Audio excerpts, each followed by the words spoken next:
بسم اللہ الرحمن الرحیم۔ السلام علیکم ویورز، چائلڈ ایجوکیشن میں خوش آمدید۔ آج کی ہماری ویڈیو خطوط نویسی کے بارے میں ہے کہ اردو زبان کے اندر کس طرح سے خط کو لکھا جاتا ہے اور خط لکھنے کے لیے کون کون سی چیزیں ضروری ہوتی ہیں۔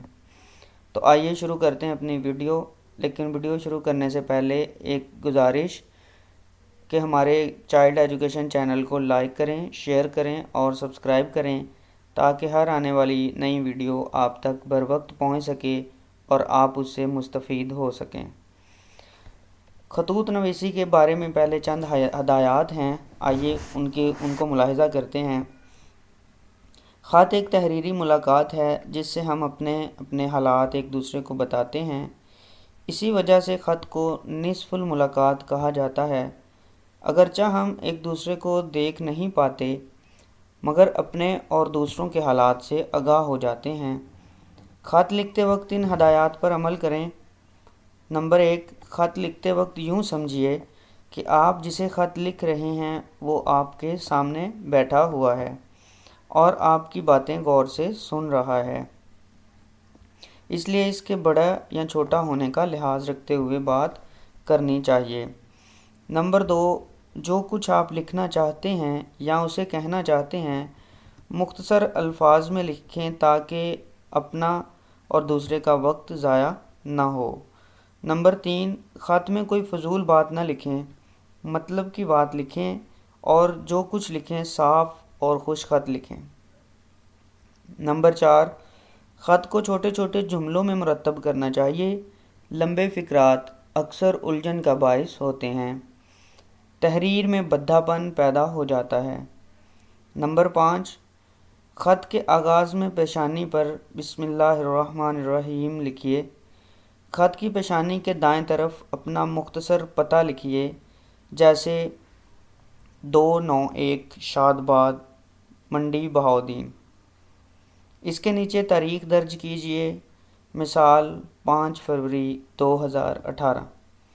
نوٹ: عربی زبان میں خط کو مکتوب لکھنے والے کو کاتب یا مکتوب نگار اور جسے لکھا جاتا ہے اسے مکتوب علیہ کہا جاتا ہے۔ خط کے حصے یا خط کے اجزاء: خط عموماً مندرجہ ذیل حصوں پر مشتمل ہوتا ہے۔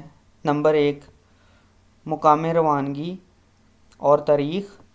نمبر 2، القابات۔ نمبر 3، آداب و تسلیمات۔ نمبر 4، خط کا مضمون۔ نمبر 5، اختتام مکتوب۔ نمبر 6، کاتب یا خط لکھنے والے کا نام اور پتہ۔ نمبر 7، مکتوب علیہ کا پتہ۔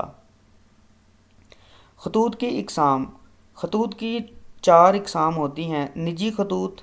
نمبر 2، کاروباری خطوط۔ نمبر 3، سرکاری خطوط۔ نمبر 4، مراسلہ جاتی خطوط۔ القاب و آداب: مکتوب علیہ، والد، اس کے لیے جو لقب استعمال ہوگا اس خط کے لیے اس کو ہم کہیں گے محترم ابا جان السلام علیکم، اور خاتمے پہ لکھیں گے آپ کا بیٹا۔ والدہ کو خط لکھنا ہے محترمہ امی جان السلام علیکم، آپ کا بیٹا۔ چچا، محترم چچا جان السلام علیکم، آپ کا بھتیجا۔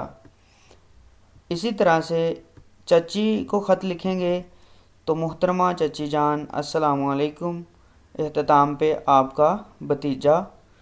ماموں کو محترم ماموں جان، ممانی کو محترمہ ممانی جان۔ اسی طرح خالو، استاد، دوست، بڑا بھائی، چھوٹا بھائی، چھوٹی بہن، سہیلی اور اجنبی کو خطوط لکھیں گے تو اس میں آپ لکھیں گے محترمی، مکرمی، شیخ صاحب، سید صاحب، مکرم بندہ یا السلام علیکم، اور خاتمے پہ آپ لکھیں گے نیاز مند، خاکسار، خیر اندیش، آپ کا مخلص، بہی خواہ اور خیر طلب۔